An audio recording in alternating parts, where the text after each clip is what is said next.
showing, not about forcing yourself to do something cringy and showing every little aspect of your life. No, it's literally about helping a stranger decide if they trust you with their problem.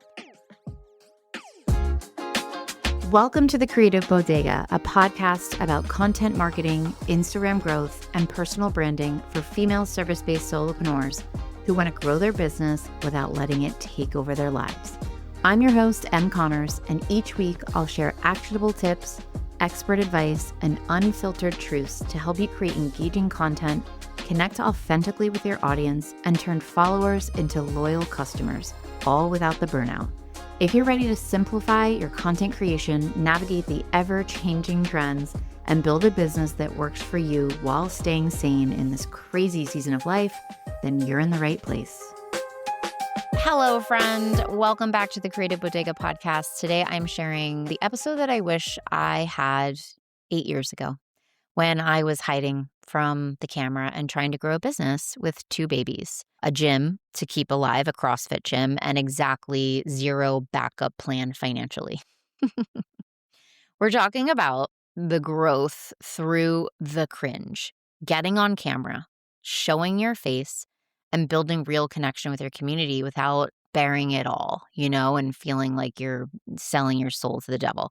I'm going to give you the exact show up strategy that I use to get comfortable. And it's not a magic, wand situation. And it absolutely takes work. But, I figure I have so many inquiries and so many people who struggle with showing up and showing their face and feeling uncomfortable that this is worth talking about, right? Plus, I want to give you some tangible ideas that you could try this week. I'm also going to talk about boundaries, right? So, what to share, what not to share. And I'll give you a simple 30-day rep plan if you want some accountability. And yes, I'm going to share some of my highest viewed stories on Instagram. And shockingly or not shockingly, they have nothing to do with my business. But it might give you some ideas of what to talk about in your stories. So if you've been waiting for confidence to magically appear before you hit record, I love you. But I'm going to hug you and tell you the truth. Repetition is going to beat perfection. And confidence, it doesn't come first. Confidence does not come first when it comes to showing up live on a camera screen. It comes up after putting in the reps. Okay, so let's take a deep breath and get into this, okay? So the day I decided to just eat the cringe, I didn't want to be on camera. I hated everything about it. It was actually my worst nightmare. I'm not even kidding. Seeing my face, hearing my voice, all the awkward pauses. But I had a gym to grow. My husband and I, he got laid off. I quit my job. We had a newborn and a 14-month-old, and we decided to open a CrossFit gym. We had no idea what we were doing, and we had no plan B. And so that means no other income, right? So it was survival season, and the path forward was so clear. If we wanted people to trust us and come into our gym, they had to see us and hear from us.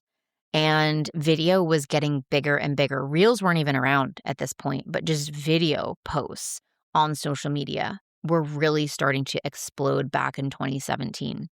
So people had to feel like they knew, who we were. And when they would walk in our gym and we greeted them, they would often say, "Oh my God, I feel like I know you just from your videos," right? And I was like, wow, that's working.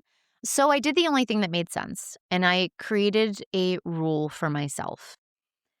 I would not talk badly about myself when I watched my videos. I did not put that narrative into my head. I tell my kids all the time, what you speak out loud and how you talk about yourself kind of dictates how you in turn feel about yourself or how your day's going to go. So if I'm sitting there and I'm saying, "Oh my God, Em, you need to lose weight. Your skin looks like shit. You sound so uncomfortable." These are all things I thought. I'm not even kidding. Is that what your face looks like? And you guys, and that's how I talked to myself when I first started. Number one, I had a newborn. I'm not kidding. The first video I ever did that my husband had me do, I had a 2-week-old. I wasn't exactly feeling my best, and my hormones were not exactly, primed and ready for this type of exposure. So, but again, I had no choice. So I was up against a wall and we needed to grow our gym. And so I had to get on video. And I said to myself, Emily, do not bash yourself. That will literally do nothing. If anything, you watch and you say to yourself, what's one thing I could try differently next time to make myself look better, sound better, look more comfortable, right? And so I would pick one thing to sort of try next time. And I did watch myself. I think it's pretty important to watch yourself back and to do that, but not to bash yourself, to think of one thing that maybe you could try differently next time. And remember that every rep you put in, every video you make, you're getting closer and closer to how you really ultimately want to show up on camera.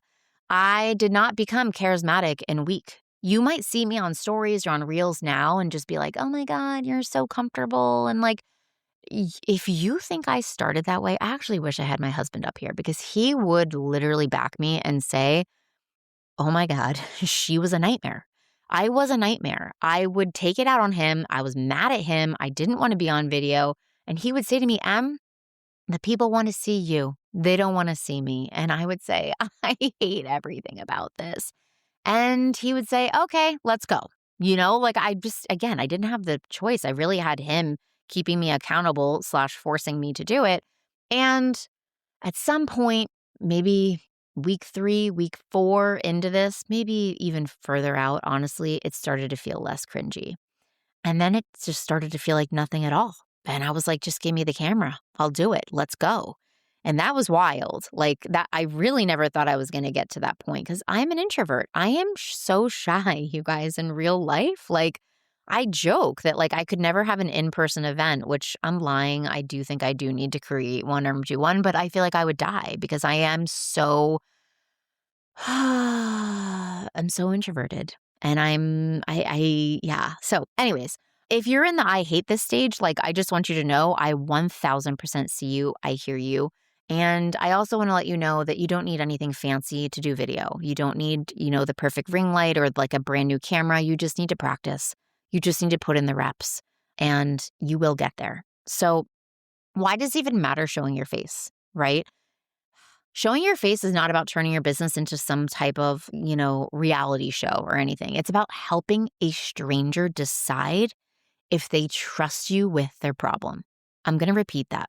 Showing up on video is not about forcing yourself to do something cringy and showing every little aspect of your life. No, it's literally about helping a stranger decide if they trust you with their problem.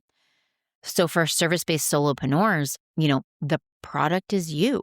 Like you are the personal brand. You're selling your services. People are buying your judgment, your taste, your point of view. A static feed on Instagram with no voice or no face is only going to carry you so far. I will say that till I'm blue in the face. But here's what showing your face doesn't mean. It does not mean sharing every private detail of your life.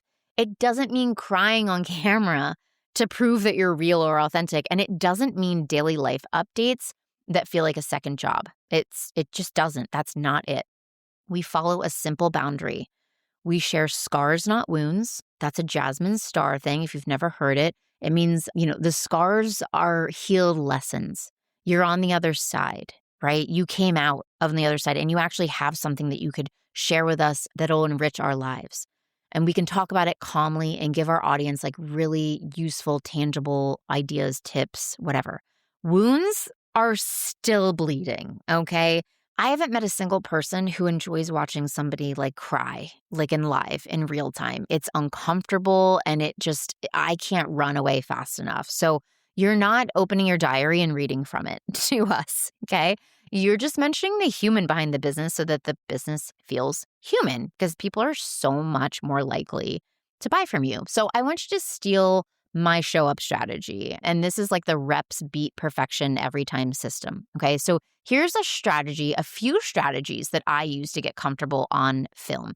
And you can steal it exactly as it is. You can take what feels good and ignore what doesn't, but it's really built for busy, imperfect, humans, busy moms who run businesses. Okay. Number one, the 30 story challenge. For the next 30 days, I would love to see you post one face to camera story or one voice-over story where your voice is included, but your camera's looking at. Hated video. I was having such a hard time and I said, get over yourself. Show up for 30 days in a story and see what happens. So I didn't jump into reels immediately. I started with stories. I kept it under 60 seconds and my only face was that my face had to be there or my voice had to be on it. So yeah, that was how I got over a very big hump. Or nowadays, I do it in the morning. I do my stories or videos in the morning before the day gets too loud. So I pull out my phone, I open my stories, and I'm kind of checking in. What's up? Here's what I'm working on today. Have you guys ever seen this? Here's a problem I'm having. Here's something I'd love for your help on. That's it. You've set an intention. You've made like a micro promise, or you shared a mini lesson on something. And your audience now has a reason to look for you, maybe for an afternoon update, right? Or a part 2 the next day. So again, I'm sharing quick good mornings. I'm mapping out my upcoming course, the visual edit. I want to show you how. Here's an SOP. So again, it's just whatever I'm working on. Or today, I'm batch scheduling my reels and I want to take you behind the scenes. Here's a couple ideas to get you started if you've never done something like this. Or good morning. I am actually comparing a couple color palettes. I can't decide which one that I want to use or logos or whatever. I'd love for you to vote. Like people love voting. That's a huge one. Number 3 is the buddy method. Okay. Somebody actually DM'd me. This worked for them so well. And I absolutely loved the concept. If talking to a camera feels so freaking awkward for you, and again, I get it, go off platform with a friend. So maybe you have a friend in the industry who's also trying to build their social media presence and show their face more and get more comfortable on video. Commit to sending each other only video messages for like a month. You're not allowed to text. You have to get on each day, once a day, and send a video message. And you're going to accidentally get in a ton of reps under your belt. So finding your personality on film, talking to one person that you're very comfortable with, and discovering like a pace that feels good for you and maybe even an angle that looks good for you. So you're going to learn from each one that you send. And then when you go back to your stories or your reels, you're going to feel like you're just talking to your friend. Or even, if you think of it that way, like I'm just sending a message to my best friend, just relax and be normal, be cool, right? That is a big mental shift that can have massive impacts. So again, choose a person, ask if they would do this for 30 days with you, a video only, packed, a video message only, and just keep it simple, right? Say, what are you working on today? Oh my God, I did this today. It felt so awkward. Hey, here's something I came across. I thought I'd share with you, whatever. Just share something.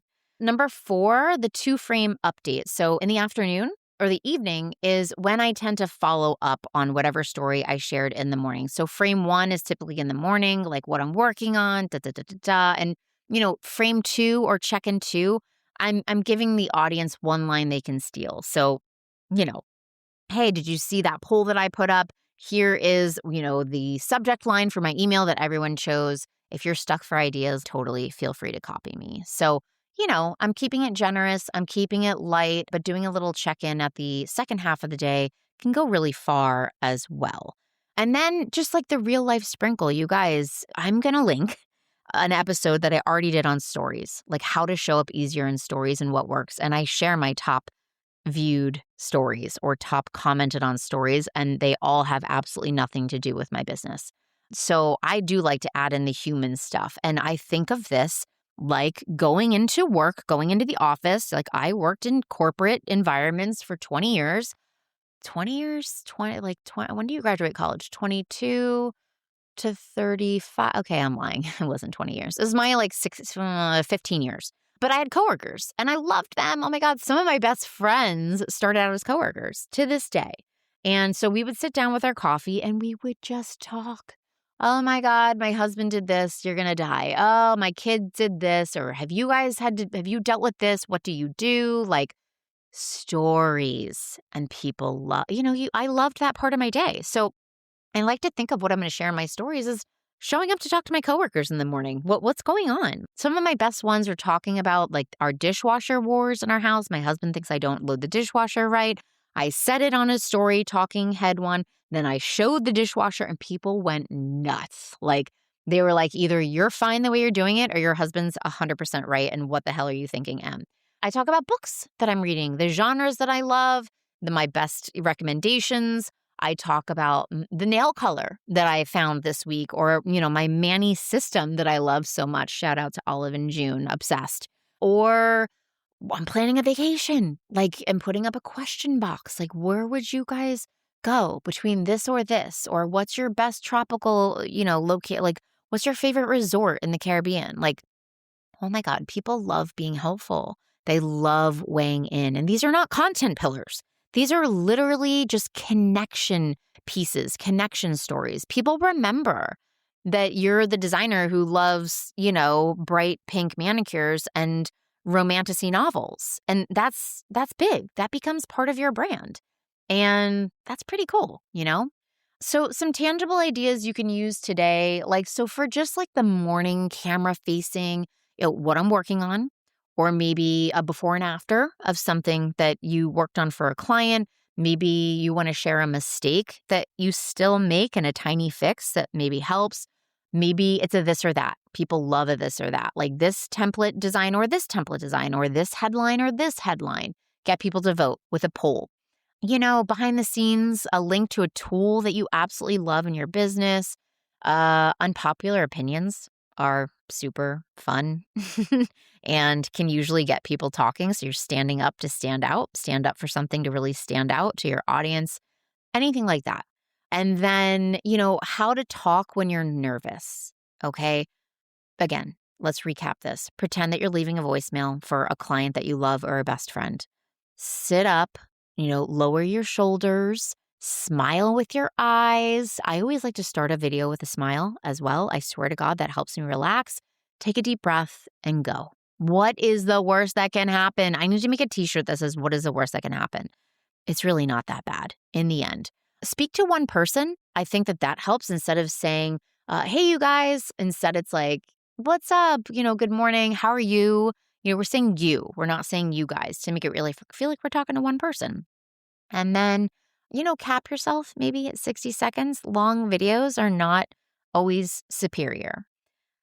So some boundaries, how to, be authentic and show up, as yourself without regretting it. Again, share the scars, not the wounds. So here's a quick little test before you post.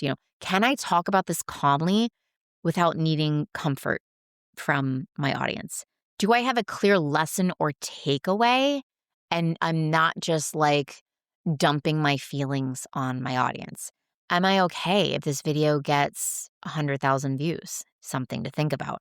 Would I feel proud if my future client watched this? Again, something to remember. If you can't answer yes to all those, I'd save it. I'd save it for later.